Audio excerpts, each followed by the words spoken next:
I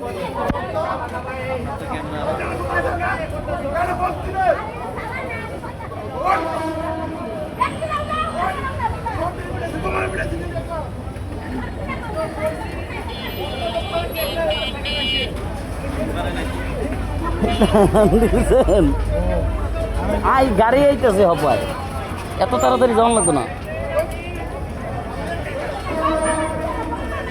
দর্শক, আপনারা দেখছেন যে সহকারী কমিশনার ভূমি এর কার্যালয়ের সামনে কিছু ফুটপাতে লোকজন ব্যবসা করতেছে। এটা নিয়ে তাদের সাথে বাদ বিতণ্ড চলছে, কথা কাটাকাটি চলতেছে। তো আপনারা এটা দেখতেছেন, দেখতে থাকুন। এখানে একজন মহিলা ছিল, মহিলার সাথে অনেক বাদ বিতণ্ডা চলতেছে।